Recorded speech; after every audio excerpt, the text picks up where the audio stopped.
Seja bem-vindo a Lagoinha Canoas, lugar de novas histórias. Nesse momento, você vai ter a oportunidade de assistir uma mensagem que, sem a menor sombra de dúvidas, vai fazer total diferença na tua vida. Com certeza você vai ver algo poderoso da parte de Deus a partir dessa mensagem. A minha oração é que você gere expectativas no teu coração para tudo aquilo que Deus, sem dúvida, vai liberar sobre você nessa hora, no nome de Jesus. Amém? Você não distrai não, pelo amor de Deus. Continua na atmosfera, continua na nuvem. Eu queria nessa hora, no nome de Jesus, que você recebesse com um forte aplauso no nome do Senhor a vida do pastor Mateus. Vem para cá, Mateus. Aleluia! Bem forte, gente, é para Jesus. Aleluia! O Mateus é professor do Carisma, também pastor na Lagoinha Curitiba, um irmão maravilhoso. Irmão, eu posso te fazer um pedido no nome de Jesus? Olha para a pessoa que está do teu lado e fala assim para ela, nesse período, nesses momentos de 50, 40, 30 minutos, não fala comigo. Fala para ela, não fala comigo. Você não pode se distrair. Você não pode se distrair, você não está entendendo o que vai acontecer, amém? Eu queria pedir para você estender as mãos para cá, vamos orar? Pai, no nome de Jesus, nós entregamos nessa manhã a direção, o controle e o governo desse lugar, da nossa vida ao Senhor. Pedimos para que nessa hora o Senhor use o teu servo, que nessa hora ele seja um canal totalmente desobstruído, para que a tua glória, para que a tua graça, para que o teu favor possa vir através da vida dele, e apesar da vida dele, que nessa hora o teu Espírito Santo venha, que o teu Espírito Santo fale, no nome de Jesus, e você diz, amém, e aleluia, glória a Deus.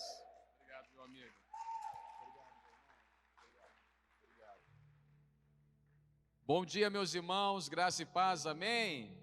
Alegria enorme estar aqui com vocês, alegria mesmo compartilhar a palavra do Senhor com a sua vida. Tenho certeza que nessa manhã Deus tem algo especial para nós. Tenho certeza que essa manhã é uma manhã para que os olhos dos nossos entendimentos sejam abertos e o nosso coração seja renovado em Deus para uma nova estação das nossas vidas. Obrigado, querido. Para uma nova estação das nossas vidas. Eu creio, meus irmãos, que tanto agora pela manhã quanto pela noite, Deus tem uma palavra para trazer revelação ao nosso coração. Nós estamos na mesa do Senhor, amém?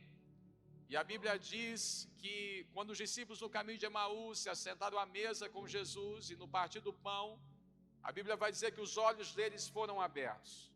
Então um olhou para o outro e disse, no caminho não nos queimava o coração quando ele nos expunha as Escrituras.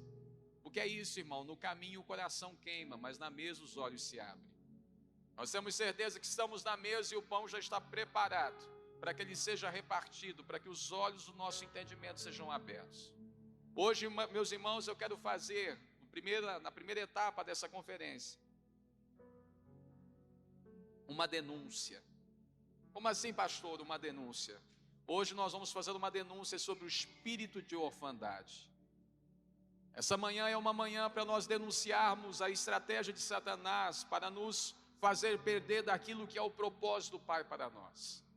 Nessa manhã nós queremos denunciar toda a estratégia do inferno para tentar que as nossas vidas fiquem cativas no lugar aonde Deus tem para nós muito mais. Quando eu vim para cá, essa conferência nasceu do desejo de algo que o Senhor compartilhou no meu coração, dizendo, é necessário que os filhos se levantem. Deus me deu uma palavra sobre orfandade no começo do ano, essa palavra começou a queimar no meu coração, e em Deus eu comecei a pensar, Senhor, o que significa isso? João 14, a Bíblia vai dizer, não vos deixarei órfão, e essa palavra queimou no meu coração. Então eu comecei a discernir em Deus que era tempo de se levantar pelos filhos, e o Senhor me deu uma palavra, faça 5 mesas, estabeleça 5 mesas nas 5 regiões do Brasil, e aprove ao Senhor começarmos a primeira mesa aqui com vocês. Eu creio que o Senhor nos deu essa mesa nessa manhã. Aprove o Senhor começarmos essa primeira mesa aqui. E eu perguntei, Senhor, o que é que o Senhor quer que eu faça? E Deus me disse, levante-se pelos filhos e traga entendimento ao coração dos filhos. E eu perguntei, Senhor, quais filhos? Os que estão fora. E Deus disse, não, os que estão dentro. Porque na mesma parábola onde Jesus vai dizer que uma ovelha saiu do aprisco, Jesus também vai dizer que uma dracma se perdeu em casa. Os filhos não estão apenas perdidos para o lado de fora, existem filhos perdidos dentro de casa. Existem filhos perdidos dentro da casa do Pai. Existem filhos perdidos no seu não entendimento do que seja a paternidade de Deus o Pai. E é por isso que nessa manhã essa palavra não é simplesmente para os que estão de fora, essa palavra é para os filhos da casa. Porque eu creio que o Senhor quer trazer entendimento aos nossos corações. E por que, pastor, Deus quer trazer entendimento aos nossos corações? Porque Romanos 8,19, a Bíblia vai nos dizer que a criação geme aguardando a revelação dos filhos de Deus. Há uma urgência no céu, há um clamor na criação e os filhos precisam se levantar. E eu creio que nessa manhã, o Senhor trouxe os filhos aqui. E para que nós possamos fazer denúncia desse espírito de orfandade, eu convido você a abrir a sua Bíblia em Lucas capítulo de número 15. Lucas capítulo de número 15.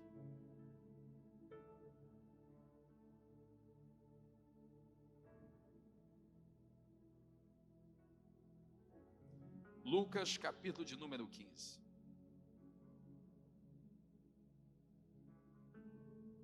Verso de número 25, Lucas 15, verso de número 25. Todos acharam amém? Lucas 15, 25 vai dizer: ora, o filho mais velho estivera no campo e quando voltava, ao se aproximar da casa, ouviu a música e as danças. Chamou um dos criados e perguntou-lhe: que era aquilo? E ele lhe informou: veio o teu irmão e o teu pai mandou matar um novilho cevado, porque o recuperou com saúde. Ele se indignou e não queria entrar, saindo, porém, o pai procurava conciliá-lo. Mas ele respondeu ao seu pai: há tantos anos eu te sirvo, sem jamais transgredir uma ordem tua, e nunca me deste um cabrito sequer para alegrar-me com os meus amigos. Vindo, porém, esse teu filho, que desperdiçou os teus bens com as meretrizes, tu mandaste matar para ele um novilho cevado. Então lhe respondeu o pai: meu filho, tu sempre estás comigo, tudo que tenho, tudo que é meu é teu. Entretanto, era preciso que nos regozijássemos e nos alegrássemos, porque esse teu irmão estava morto e reviveu, estava perdido e foi achado. Preste atenção, meus irmãos, a história, a parábola que Jesus nos conta, nos fala acerca de uma casa, nos fala acerca de uma família. Há um pai e há dois filhos. Quando nós vemos essa dimensão de casa e de família, nós lembramos daquilo que está no coração do nosso Deus. A grande revelação do Evangelho acerca de Deus é que o nosso Deus é Pai. Preste atenção nisso. Quando nós falamos acerca do nosso Deus, do ser, da pessoa de nosso Deus, a Bíblia vai nos dizer que a grande revelação trazida por Jesus, seu Filho, é que Deus é Pai e que o grande desejo do Pai é ter uma grande família de filhos para que os seus filhos vivam com Ele uma relação plena, consistente e transformadora. Nós não somos apenas religiosos em busca de uma divindade. Nós somos filhos conhecendo acerca de quem somos numa relação de paternidade. Quando nós olhamos para as mais variadas religiões, quando nós olhamos para os mais variados discursos religiosos, os mais variados discursos religiosos consistem numa matriz fundamental. Variam-se as suas ideologias, filosofias, mas a constituição do pensamento religioso consiste basicamente na estrutura de uma divindade e de um ser devoto. E todas as religiões, as suas mais variadas formas, mostram como este ser devoto pode se achegar perto desta divindade. O Evangelho, contudo, não fala deste caminho entre um devoto e um Deus, mas fala sobretudo do caminho de um Deus que, sendo Pai, enviou o seu Filho para encontrar os seus irmãos. O Evangelho não é sobre como o homem se achegou a Deus. O Evangelho é como Deus se achegou ao homem por meio do seu Filho. A grande revelação do Evangelho é que o nosso Deus é Pai. Por isso que na plenitude dos tempos, quando Deus quis revelar ao homem quem Ele era, Ele não mandou um profeta, ainda que profetas falassem a respeito dele. Ele não mandou um sacerdote, ainda que sacerdotes fizessem aquilo que estava no seu coração. Na plenitude dos tempos, quando Deus quis falar conosco, Ele nos enviou o seu Filho. Porque um religioso pode revelar acerca de uma divindade, mas apenas um filho pode falar da paternidade. Apenas um filho pode revelar quem Deus é. Um religioso pode falar o quanto Deus pode, mas um filho pode dizer quem Deus é. Porque um filho carrega consigo o DNA, a genética, a natureza. Um filho revela aquilo que é o caráter eterno de Deus. Hebreus 1:1 vai nos dizer: e havendo Deus falado pelos pais aos profetas, nos falou nesses últimos dias pelo seu Filho, Jesus Cristo. Quando nós olhamos para a estrutura desse texto, nós vemos então isto: um pai, seus filhos e uma casa.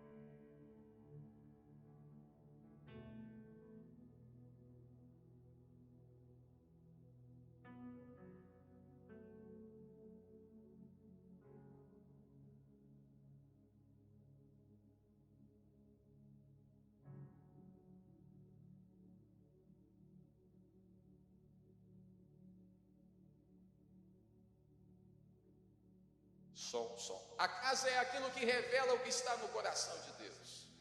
Mas veja, esse pai está na casa com os seus filhos, mas esses filhos estão perdidos. Há um filho mais novo que, no seu estado de perdição, decide então tomar a herança e sair para fora da casa. Ele acha que, por ter nascido na casa do pai, ele precisa viver experiências fora deste lugar, para ter uma experiência mais integral a respeito dele mesmo. Ele está na casa, mas ele decide sair, porque ele acha que aquilo que ele precisa está para além da relação casa e pai. Ele toma então a sua herança e vai para uma terra longínqua e gasta todos os seus recursos naquilo que não é pão. A Bíblia vai dizer que em dado momento ele cai em si e retorna para casa. Este é o filho mais novo, que retornando para casa, vê do pai uma experiência de acolhimento. Contudo, eu quero dar ênfase hoje, não ao filho mais novo, mas ao filho mais velho. Este não saiu de casa, mas estava tão perdido quanto o mais novo. A única diferença entre o filho mais novo e o filho mais velho é que o mais novo saiu da casa, enquanto o mais velho se perdeu na casa. Ele estava ao lado do pai, mas não tinha uma relação integral com o pai. Ele estava vivendo dentro da experiência da casa, mas contudo sem ser família de Deus. Ele era órfão na casa do pai.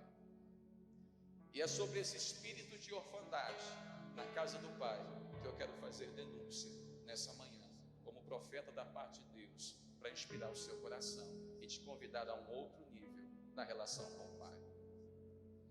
Esse filho, ele tem algumas características que eu quero destacar.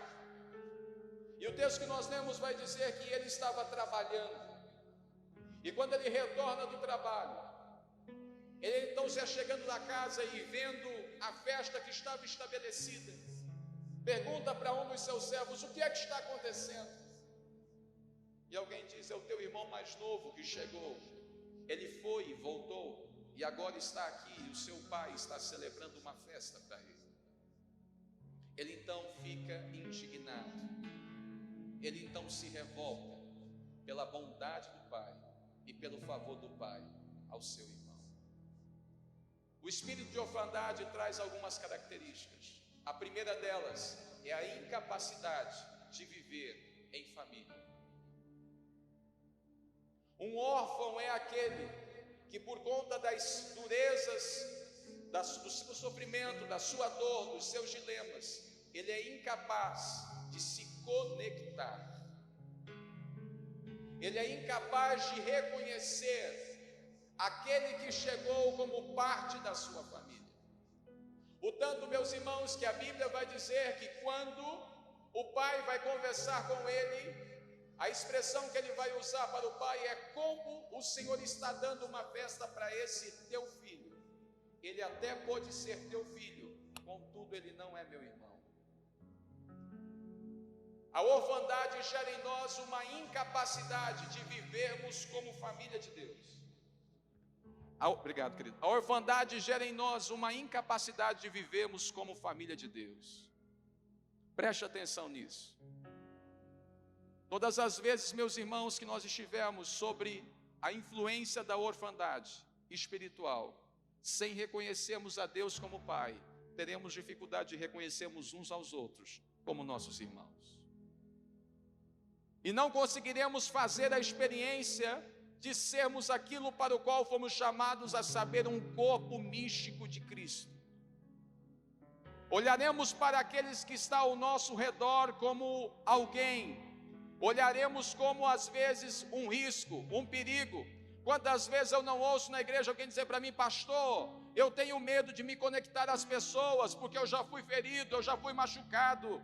Pastor, eu já tenho medo de trazer pessoas para a minha vida, porque eu tenho receios de que isso me cause mais dissabor e mais sofrimento, porque a minha história é marcada por relações que deram errado.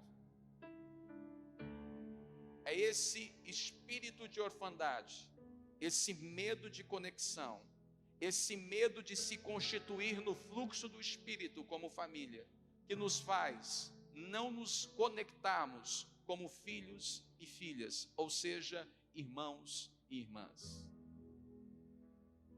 Existe hoje dentro da igreja, irmãos, uma estratégia de Satanás de nos fazer juntos, mas não nos fazer com. Existe uma estratégia de Satanás que a igreja seja apenas um ajuntamento de pessoas e não a tradução de uma família. Existe uma estratégia de Satanás que os nossos cultos sejam ajuntamento de pessoas, de conhecidos, sequer talvez de amigos, mas não de homens e mulheres que querem entregar a sua vida em favor uns dos outros. Existem às vezes uma estratégia de Satanás de fazer das nossas relações um fluxo apenas cotidiano, rotineiro, semanal, mas isso não se traduzir em relações profundas e transformadoras. E muitas vezes nós temos medo de deixar que o Senhor nos leve a conhecer esta família, porque nós temos receios do perigo que isso vai implicar nas nossas vidas. Pastor, eu não posso abrir a minha casa para o GC. Pastor, eu não posso me conectar aos irmãos. Pastor, eu tenho receio disso, eu tenho receio daquilo. E eu quero te dizer nessa manhã, talvez as relações que você estabeleceu até aqui foram relações que sim, trouxeram frustração, trouxeram dor. E eu quero te dizer nessa manhã que a sua dor é legítima. Mas eu quero te dizer também nessa manhã que existe um Deus que cura dores legítimas. Existe um Deus que cura dores do tempo. Existe um Deus que estabelece um novo ciclo de relações. Existe um Deus que estabelece um novo ciclo de relações. Existe um Deus que vai te mostrar nele quem você é, para que então você possa conhecer com os seus irmãos o que ele deseja que sejamos. Irmãos, a igreja não pode se transformar num aglomerado de muitos. Preste atenção no que eu vou te dizer aqui. A igreja não pode se transformar num aglomerado de muitos. A igreja precisa se transformar na consciência de um. Jesus disse que aonde estiverem 2 ou 3 reunidos em meu nome, eu ali estarei. E qual é o nome de Jesus, irmão? Cristo. Qual é o nome de Jesus? Cristo. Mas preste atenção no que eu vou te dizer. Cristo não é apenas o sobrenome de Jesus, como muitas vezes a gente pode pensar. Cristo é o nome dos filhos de Deus. Por isso que Cristo não é apenas a pessoa de nosso Senhor Jesus. Cristo não é apenas a pessoa do nosso Senhor Jesus. Cristo agora é o corpo, do qual nosso Senhor Jesus é o cabeça, e do qual todos nós estamos unidos na comunhão do Espírito de Cristo. Cristo não é apenas a pessoa de Jesus. Cristo agora é a união dos filhos, no Espírito de Cristo. Quando Jesus disse, aonde estiver 2 ou 3 reunidos no meu nome, Jesus está dizendo, só há redenção se 2 ou 3 estiverem reunidos como Cristo, entregando a sua vida em favor uns dos outros, para que haja redenção e transformação. Porque a igreja, irmão, não é a somatória de muitos. Eu disse aos carismáticos aqui, repito, a única conta que Deus nos ensinou a fazer é a multiplicação. A igreja, meus irmãos, não é a somatória de um, mais um, mais um, mais um, mais um, mais um. Não é mais um, mais Ivan. Não é eu, mais Ivan, mais Sinésio. Não. A experiência da igreja não é a somatória de uns. A experiência da igreja é a multiplicação de um. É um vezes um, vezes um, vezes um, vezes um, vezes um, vezes um, vezes um, vezes um. E ao final, meu irmão, nós vamos ser o quê? 1 vezes 1 é quanto? Vezes 1, vezes 1, vezes 1, vezes 1, vezes 1, vezes 1, vezes 1. A igreja não é aglomerado de muitos, a igreja é a multiplicação de uma única pessoa, de um único ser, de uma única referência, de uma única natureza. A igreja não é uma multidão de muitos, a igreja é a multiface de Deus, revelada de muitas maneiras, mas de tal maneira que quem conhecer a você e quem conhecer a mim vai conhecer uma única pessoa, porque a natureza é a mesma, a verdade é a mesma, o princípio é o mesmo, o Espírito é o mesmo, é o Espírito de Cristo revelado de vários modos. Meus irmãos, nós não podemos mais aceitar uma igreja de muitos, nós precisamos elevar a igreja à multiplicação de uma única pessoa, Cristo Jesus, Cristo Jesus, Cristo Jesus, Cristo Jesus. E aí nos lembramos da oração sacerdotal de Jesus: Pai, para que sejam um, como eu e o Senhor somos um, para que o mundo creia que o Senhor nos enviou. Eu quero hoje declarar sobre a sua vida que não haverá mais cadeias de orfandade que te impeçam de acessar a comunhão genuína para sermos a família de Deus. Em nome de Jesus, meus irmãos, nós não seremos apenas o ajuntamento de muitas pessoas, de centenas ou de milhares. Nós seremos o corpo de Cristo, com identidade, aonde veremos uns aos outros como nossos irmãos. Preste atenção no que eu vou te dizer, meus irmãos. Não existe redenção em se saber salvo por Jesus. Não existe redenção em se saber salvo por Jesus. Só haverá redenção na medida que, em se sabendo salvo por Jesus, eu agora entregue a minha vida em favor do meu irmão. Não há redenção em se saber salvo. Há redenção em se sabendo salvo, entregar a sua vida para que o outro seja redimido. Em nome de Jesus, nessa manhã, que haja um quebrar das cadeias, que haja uma iluminação do entendimento, e nós possamos hoje entender que o irmão que chegou, o irmão que está chegando, o irmão que está ao meu lado, qualquer que seja a sua história, qualquer que seja o seu caminho, qualquer que seja a sua situação, qualquer que seja a sua circunstância, é meu irmão. Que nós sejamos curados hoje, em nome de Jesus, da doença, da patologia de Pedro. Porque nós achamos, irmãos, que o grande problema de Pedro foi trair Jesus. Não. O grande problema de Pedro foi a sua incapacidade de perceber a sua entrega em favor dos irmãos. Por isso que quando Jesus falou, eu vou me entregar em favor dos meus irmãos, Pedro disse, para com isso, deixa disso. Para que se entregar em favor dos seus irmãos, esse povo à toa, desocupado, ninguém merece. Estou querendo te levar para a cruz, como é que você vai se entregar por eles? Para com isso, Jesus, não se entregue. Quando Jesus ouviu isso, ele olhou para Pedro e disse o quê? Bem-vindo, Espírito Santo. Não. Quando Jesus olhou para Pedro e ouviu isso, ele disse, como diria o mineiro, arreda-te de mim, Satanás. Por isso que quando Jesus ressurreto encontrou Pedro, ele vai perguntar a Pedro, você me ama, Pedro? Sim. Então vá e se entregue em favor dos seus irmãos. Pastoreie as minhas ovelhas. Pedro, você me ama? Sim, Senhor. Então vá e entregue a sua vida em favor dos seus irmãos.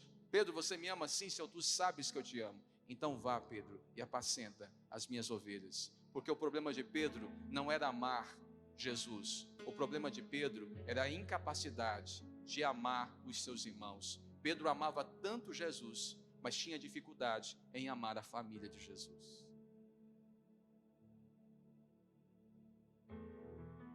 Ele tinha a capacidade de entregar a sua vida por Jesus. Quando foram prender Jesus, tira a espada, corta a orelha. Mas ele tinha dificuldade, naquele momento, de entregar a sua vida em favor dos seus irmãos.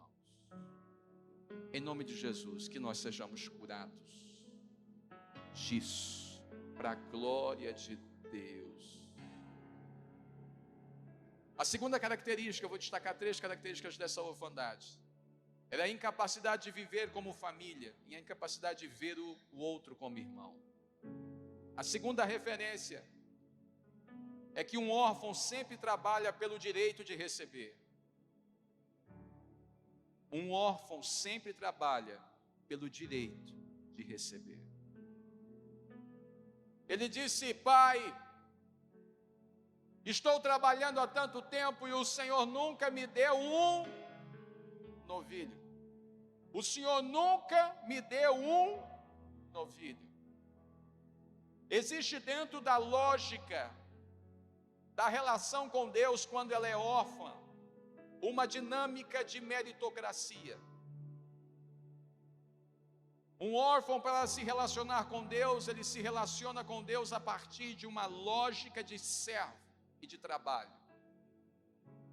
A religiosidade, quando ela não é constituída dentro da paternidade, ela se constitui dentro do serviço, que não traduz a convicção, mas é apenas uma forma de lidar com as carências.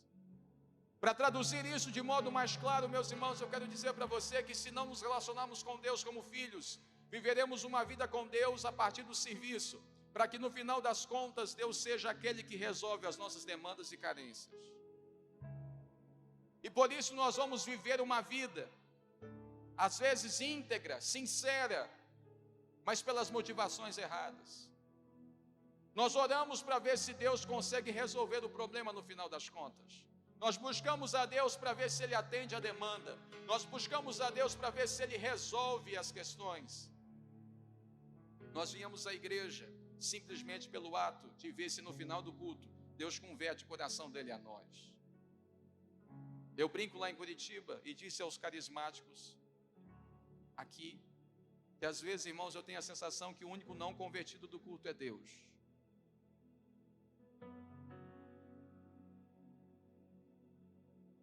Porque se eu perguntar aqui para cada um de nós, e aguenta comigo, irmão, é uma palavra de denúncia, então ela tem um gostinho de apresentação, mas é para curar. Se no final do culto aparecesse um anjo, que não sou eu que estou falando com você, e dissesse, ao final do culto Deus vai atender pessoalmente cada um, e te desse uma folha e uma caneta, o que você ia fazer, meu irmão? Sejamos sinceros. Pastor, eu ia preencher a folha com letras miudinhas, frente e verso, verso e frente, com todos os pedidos que eu tenho, para não esquecer de nenhum. Porque, irmãos, todos nós que cá estamos, e falo comigo também, todos nós temos um projeto para saber como a vida é boa, ou não é? Uma vez eu estava orando, uma pessoa orou do meu lado e disse, Senhor, se o Senhor tirar aquela pessoa do meu departamento e trazer o fulano para trabalhar comigo, meu trabalho vai ficar bom. A minha pergunta é, quem é Deus nessa oração? Quem é Deus nessa oração? Mas às vezes parece, né, meus irmãos, que Deus não sabe o que Ele está fazendo com a gente. Parece que Ele não sabe quais são os lugares que Ele está levando a gente. Parece que Ele não sabe o que Ele está fazendo com a nossa história. E a gente que sabe parece que não pode. Então Deus pode, mas não sabe. Nós sabemos, mas não podemos. Então o que a gente faz? A gente reúne para ver se no final do culto Deus converte o coração dele ao nosso projeto. E se no final do culto Deus entrega para mim a mulher que eu quero. Se no final do culto Deus entrega para mim o esposo que eu quero. Se no final do culto Deus entrega para mim o filho que eu quero. Se no final do culto Deus entrega para mim o trabalho que eu quero. Se no final do culto Deus entrega para mim a igreja que eu quero. Se no final do culto Deus resolve a minha demanda. Se no final do culto Deus converte o seu poder ao meu querer. e não eu submeto o meu querer ao seu desejar. E aí, meus irmãos, está dando crise em muitos servos que não estão vivendo como filhos, porque depois de terem orado muito, buscado muito, se a resposta não vem, eles chegam com contra-cheque para Deus e dizem: aqui ó, você tem que me pagar as horas de serviço, o Senhor tem que me pagar o meu empenho na tua casa, o Senhor tem que me pagar o empenho de oração, das horas gastas, dos dízimos dados, das ofertas semeadas. O Senhor tem que pagar a conta da dívida comigo, porque eu estou buscando, porque eu estou orando, porque eu estou me consagrando, porque eu estou trabalhando, porque eu trabalho nos voluntários, porque eu estou na igreja, porque eu abro a minha casa para o GC. E como assim o Senhor não se movimenta em minha direção? Órfãos, servos, vivendo uma vida com o Pai no limite do serviço e da prestação de contas. E se o Deus, nosso Deus, não converteu o coração dele ao nosso serviço, nós entramos em crise e dizemos para ele: estou indo embora, porque a minha vida fora da casa era melhor do que aqui na casa, porque fora da casa pelo menos eu vivia o que queria. Órfãos, vivendo como servos, numa prestação de contas, para ver se Deus atende a carência, no final das contas. Estou trabalhando tanto tempo contigo e o Senhor nunca me deu uma festa. Injusto, incoerente, o Senhor tem sido comigo. Porque, meus irmãos, um órfão quando trabalha, ele trabalha pelo direito de receber. O órfão quando entrega, ele vai dar uma conta, mais cedo ou mais tarde. Porque quando um órfão trabalha, ele trabalha pelo direito de receber. Um filho quando trabalha, ele trabalha pela convicção de entregar. Eu vou repetir. Um órfão quando trabalha, trabalha pelo direito de receber. Um filho de Deus quando trabalha, trabalha com a convicção de entregar. Por isso que um órfão não está vivendo uma vida com Deus para ver se as coisas ficam melhores. Um filho não está vivendo uma vida com Deus para ver se as coisas ficam melhores. Um filho está vivendo uma vida com Deus para transformar o ruim em bom. Um filho de Deus não está mais em busca da terra prometida. Um filho de Deus está responsável para ser a promessa da terra. Um filho de Deus não está em busca de uma terra prometida. Um filho de Deus está sendo responsável pela terra que ele está para ser a promessa da terra. Um filho de Deus não está apenas em busca de um esposo, de uma esposa melhor. Ele está em busca de ser a pessoa melhor que Cristo quer que ele seja, para ser o testemunho de transformação aonde quer que ele está. Órfãos querem coisas melhores, filhos se comprometem em ser a resposta para lugares ruins. Um filho de Deus tem a coragem de descer até as regiões mais baixas da terra para testemunhar o Pai. Um filho de Deus tem coragem de descer até as partes mais baixas da terra como Jesus para testemunhar o Pai, porque um filho não está garantindo lugar, o filho está na convicção da pessoa. Ah, meus irmãos, em nome de Jesus, nós não somos carentes em buscas do céu, nós somos filhos que estão descendo do céu para repartir na terra como é lá em cima. Nós não estamos aqui caminhando, orando, buscando, nós não estamos aqui cultuando, dizimando, ofertando na necessidade de receber, porque como o Sinésio já disse, nós já recebemos em Cristo, nós estamos aqui na convicção do que o Pai tem nos dado. E a pergunta talvez você possa fazer para mim, dizer assim: pastor, mas eu não tenho visto o que o Pai tem me dado. Sim, porque você tem trabalhado como servo.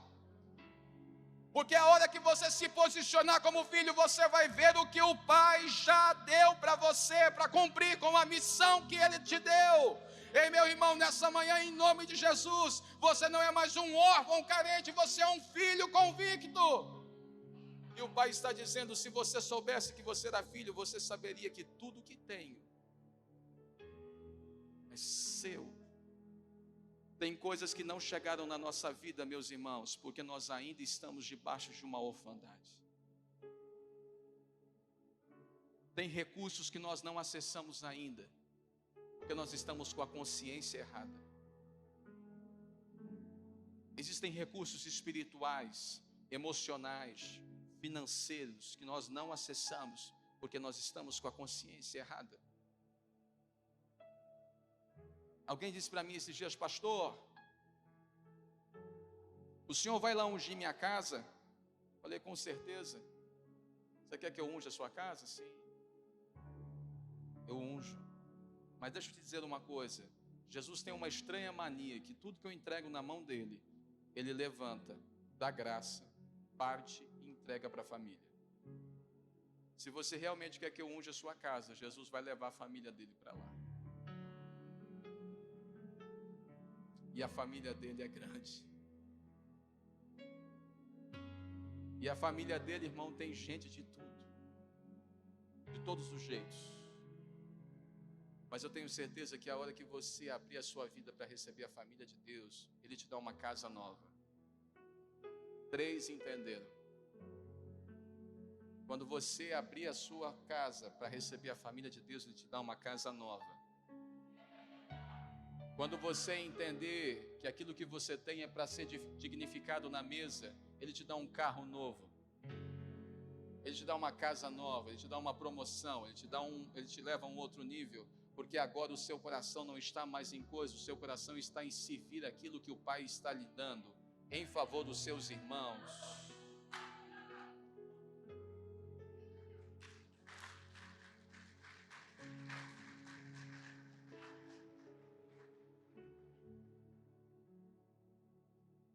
Alguém perguntou para mim esses dias: pastor, onde você abastece seu carro? Falei: meu irmão, eu abasteço meu carro em tal lugar. E ele perguntou para mim: quanto é a gasolina lá? Falei: não sei, meu irmão, já fazem uns 5 anos que eu não faço mais conta. E por que você vai abastecer lá, pastor? É porque eu estou evangelizando os frentistas, que são meus amigos. Então eu vou lá abastecer meu carro lá. Mas a gasolina subiu, pastor. Sim, mas eu vou lá abastecer meu carro lá, porque eu tenho um compromisso relacional. Mas pastor, você não faz dinheiro, você não faz conta sobre o dinheiro da gasolina? Não, meus irmãos, porque nenhum carro que eu tive ou tenho eu comprei. Todos eu ganhei. Então o Deus que dá o carro é capaz de pagar a conta da gasolina.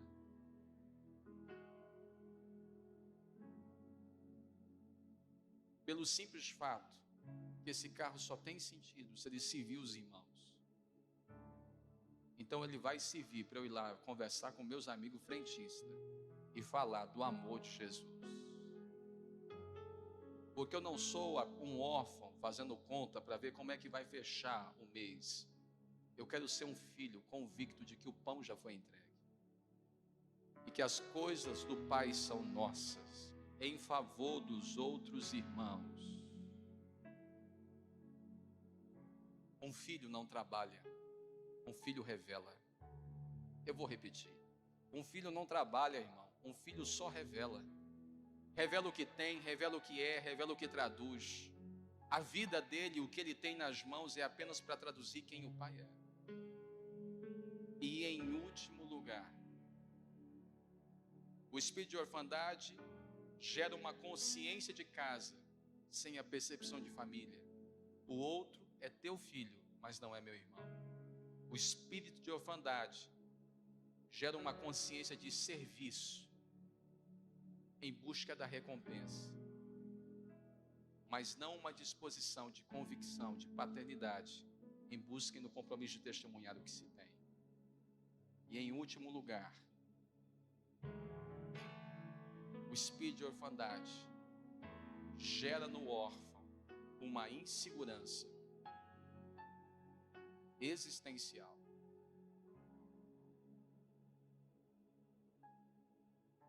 Como assim o senhor está recebendo esse outro? Qual é o meu lugar? Qual é o meu lugar? Porque veja, por detrás, e me permita aqui ser um pouco psicólogo, irmão, trazer um pouco uma compreensão da psicologia. Quando o filho mais velho diz: como é que o Senhor recebeu esse outro teu filho, de alguma forma ele também está fazendo a insegurança, ele também está falando da insegurança dele, de saber qual é o seu lugar nessa casa. Porque a orfandade vai gerar em nós uma raiz de insegurança.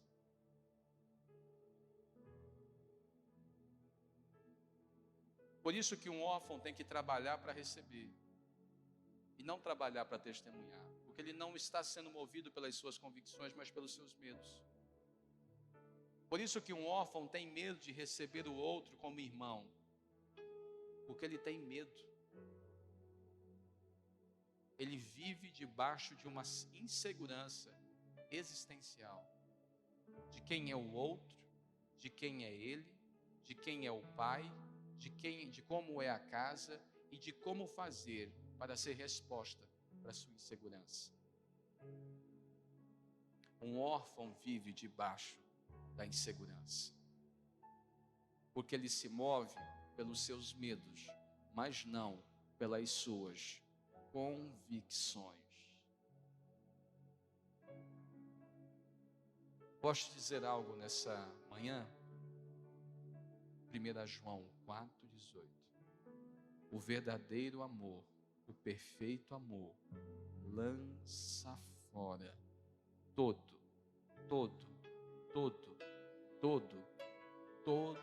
o medo. Todo o medo.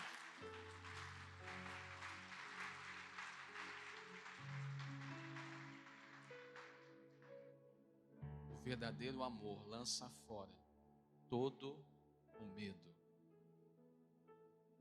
Porque o medo vai traduzir a nossa insegurança e não as nossas convicções. Meus irmãos, nós só vamos cumprir o propósito do Pai se nós somos movidos por convicções e não por medos. Se a nossa vida exalar as convicções e não os medos que nós carregamos. Nós precisamos reestabelecer nos nossos corações as convicções que o Espírito de Deus, o Pai, tem trazido e gerado em nós. Nós não podemos mais viver no limite das nossas inseguranças.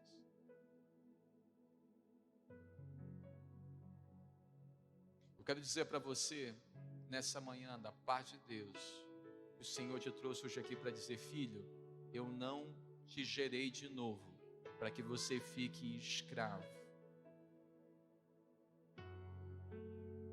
dos seus medos, das suas inseguranças. E aqui deixa eu te dizer algo. Ao invés de você caminhar pelas incertezas e pelas inseguranças, que tal caminhar pela revelação e pela convicção? E qual convicção, pastor? A convicção de que Deus é Pai, e a convicção de que o Pai está cuidando, a convicção de que o Pai está fazendo, a convicção de que o Pai está completando a sua bendita obra, na minha, na sua, na nossa vida. Deixa eu te dizer nessa manhã, meu irmão, você não é mais um órfão, você é um filho. E como filho existe uma casa, e nesta casa existe um pai, e nesta casa existe uma família, nesta casa existe irmãos e irmãs assentados à mesa. Existe nessa casa um pão que é nosso, que sempre que for repartido não vai ter falta, porque o Senhor prometeu que o pão nosso não irá nos faltar. O pão da casa do Pai não faltará, porque o Pai tem compromisso com aquilo que Ele mesmo estabeleceu no seu coração. Em nome de Jesus, eu clamo ao Espírito Santo de Deus que Ele comece a quebrar as cadeias do nosso entendimento agora. Que Ele comece a destapar os nossos ouvidos, que Ele comece a abrir os olhos do nosso entendimento, e toda a cegueira, toda a raiz de insegurança seja quebrada de sobre a sua vida agora, em nome de Jesus, e que o Espírito Santo de Deus traga renovo e convicção do seu lugar nele. do seu lugar nele. Eu denuncio em nome de Jesus a orfandade que nos faz inseguro. Eu denuncio em nome de Jesus a orfandade que nos faz trabalhadores em busca de recompensa. Eu denuncio em nome de Jesus a orfandade que não nos permite ver o outro como nosso irmão e vivemos então em comunidade como filhos e filhas de Deus o Pai. Eu denuncio a orfandade que se instaurou na casa.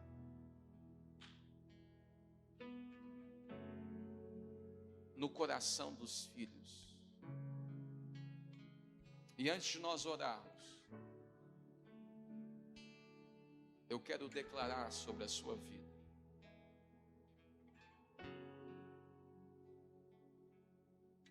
Romanos, capítulo de número 8, verso de número 14. Pois todos os que são guiados pelo Espírito de Deus são filhos de Deus, porque não recebeste espírito de escravidão, para viverdes outra vez atemorizados, amedrontados, inseguros, mas recebestes o espírito de adoção, baseado no qual clamamos Abba, Pai. O próprio Espírito testifica com o nosso espírito que somos filhos de Deus. Agora grave isso. Ora, se somos filhos de Deus, somos também herdeiros, herdeiros de Deus e co-herdeiros com Cristo. E se com Ele sofremos, com Ele também seremos glorificados. Porque para mim tenho por certo que nenhum sofrimento do presente século pode ser comparado com a glória que há de ser revelada em nós, em nós, em nós, em nós. E portanto, há uma ardente expectativa da criação, aguardando a revelação dos filhos, dos filhos, dos filhos, dos filhos de Deus o Pai. Há uma ardente expectativa que os filhos de Deus se levantem. Que os filhos de Deus se levantem. Que os filhos de Deus se levantem. Ah, meus irmãos, esta manhã Deus marcou um encontro com você. Não recebemos espírito de medo, não recebemos espírito de temor, não, o Senhor não nos deu espírito de medo, o Senhor nos deu espírito de ousadia nele, porque se somos filhos, somos herdeiros em Deus e co-herdeiros com Cristo. Nessa manhã, muitas batalhas foram travadas para que nós estivéssemos aqui. Muitas batalhas, meus irmãos, foram travadas para que nós chegássemos até aqui. Eu preciso te dizer isso, para que a gente ore. Muitas batalhas, mas o Senhor nos deu vitória e aqui estamos.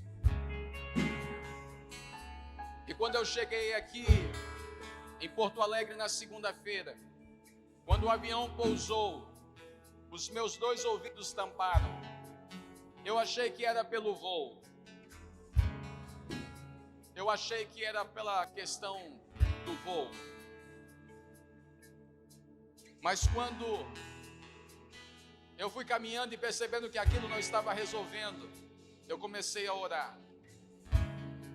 Cheguei para dar aula do carisma e os alunos do carisma sabem disso, porque eu sinalizei na aula que o meu ouvido estava tampado. Até pedi a um dos irmãos para me ajudar no som, viramos as caixas. E à medida que eu fui dando aula na segunda-feira no carisma, o meu ouvido foi aberto. Quando o meu ouvido foi aberto, o Senhor me disse: eu estou te dando uma sinalização para que você saiba onde você chegou e pelo que você vai orar. Quando eu cheguei de novo em Novo Hamburgo, onde eu estou hospedado, eu comecei a orar e o Senhor me disse: você chegou numa terra de pessoas surdas. Há uma surdez espiritual sobre este lugar. Mas eu, o Senhor, quero abrir ouvidos. E houve uma palavra no meu coração, que foi a palavra de Jesus: Efatá, Efatá, Efatá. Abram-se os ouvidos. Eu fui então ao texto onde Jesus curou um surdo e um gago. E aí me chamou a atenção porque ele não era apenas surdo, ele era gago. E Deus me disse, existe surdez e existe gagueira. São surdos tentando ouvir gagos e gagos tentando falar a surdos. Por isso que não há comunicação. Por isso que há divisão, porque enquanto um fala A, o outro entende B, e quando o outro entende B, ele responde C, e o C responde D, e por isso está havendo divisão na igreja, na casa, nos lares, nas famílias, dissensões e divisão, e por isso o espírito da orfandade tem se instaurado desse modo. Claro, meu irmão, o espírito da orfandade está trabalhando em todas as regiões do Brasil, mas para cada área existe uma estratégia, existe um comando de Satanás. E nós começamos então a orar e clamar para que o Senhor trouxesse a abertura dos ouvidos, que os gagos comecem a falar e os surdos comecem a ouvir, e então a glória do Senhor será revelada sobre este lugar. E em nome de Jesus nós vamos levantar um clamor. Serão 2 clamores, agora pela manhã e à noite, porque à noite há uma outra palavra, e se você puder, esteja conosco. Não é uma palavra, não é a mesma palavra, é uma palavra complementar. E nós estamos num movimento profético, porque Deus me deu uma sinalização de trazer palavra e gerar em intercessão um novo tempo. Eu creio que há um novo tempo sobre Canoas. Eu creio que há um novo tempo sobre Novo Hamburgo. Eu creio que há um novo tempo sobre este estado, e não por acaso Deus nos trouxe para fazer uma conferência aonde as tradições desse estado são celebradas a um 20 de setembro, mas nós vamos demarcar hoje, 18 de setembro, uma nova sinalização sobre os céus do Rio Grande do Sul, sobre os céus de Canoas, sobre os céus deste lugar. Há uma nova sinalização do Senhor. Eu te convido a suportar comigo alguns minutos mais, porque nós não podemos sair daqui sem fazer isso. Nós estamos agora convictos de que os filhos de Deus estão se levantando. Eu vou orar por você, mas eu quero que nós começamos a levantar um clamor agora. Nós vamos ter um louvor. Se tiver a bandeira do Rio Grande do Sul, vocês me trazem aqui. Nós vamos começar um clamor, e nós vamos ter um louvor, e ao final nós vamos orar todos juntos. Cadeias vão cair, ouvidos vão abrir, gagos vão falar, a glória do Senhor. Existe uma porção do Espírito preparada para esta manhã. Os céus já estão abertos. Há um fluxo, há um fluxo, há um fluxo, há um fluxo, há um fluxo. Há um fluxo, há um fluxo, há um fluxo, há um fluxo do Espírito. E enquanto o louvor estiver sendo ministrado, abra seu coração. Declare sobre a sua vida que toda a cadeia de orfandade terminou, todo o ciclo de orfandade terminou. Comece a gerar isso sobre a sua vida agora. E ao final do louvor nós vamos interceder, em nome de Jesus. Você que foi tremendamente abençoado por essa mensagem, eu queria te pedir no nome de Jesus, para entrar em contato conosco através do link que está na descrição desse vídeo. Nós queremos te ajudar a viver esse novo tempo, nós queremos te ajudar a viver essa nova história. Eu já tentei viver uma nova história sozinho, mas não consegui. É necessário sim da ajuda e do apoio de tantas pessoas para que a gente possa de verdade viver aquilo que é bom, perfeito e agradável da parte do Senhor, para que você possa viver esse novo tempo, essa nova história. Sem dúvida, você vai precisar do apoio e da ajuda de muitos de nós, e nós queremos ser esse lugar de conforto, nós queremos ser esse lugar de segurança, nós queremos ser esse lugar de renovo, nós queremos ser esse lugar de libertação, nós queremos ser esse lugar de salvação, nós queremos ser esse lugar de novas histórias para você, no nome de Jesus. Por isso eu te peço, entre em contato conosco através desse link e vamos juntos viver uma nova história. É um lugar sobre Jesus.